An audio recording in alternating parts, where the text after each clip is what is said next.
Hi, this is Heather. Fall is approaching and we just wanted to take you through some ideas for your garden in these upcoming months.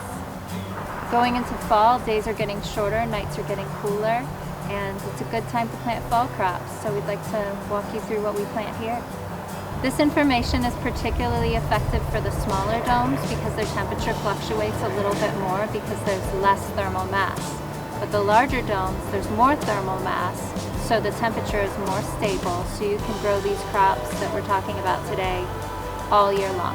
Things I like to plant for the fall crop are brassicas, the kale, the broccoli, the cauliflower, chard, and collards.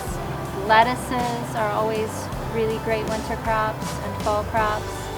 Also root vegetables, beets and turnips and radishes, and there's a bunch of herbs that do well as well, like cilantro, things that like the cooler days and a little less sun. We have an article attached that has a comprehensive list, or a more comprehensive list, of things you might be interested in planting in the fall and winter. Some ideas for things to be pulling out of your greenhouse are things that require more ventilation, more sun, and more heat.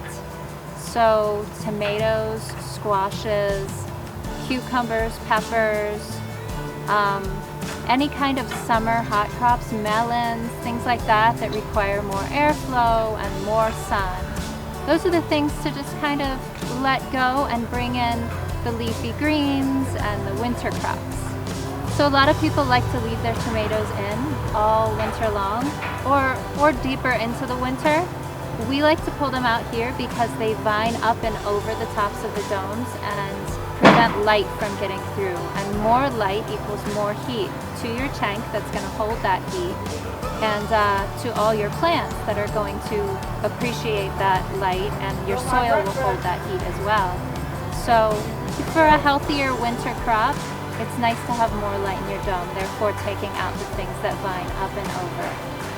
You'll notice here that we have permanent trellises that are for our summer crops, and now we've taken the vines off of them so that there's more light penetration and therefore more heat accumulation to help us get through a healthy winter of growing.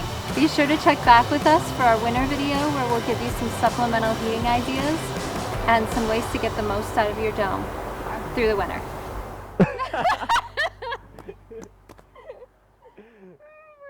That's so funny.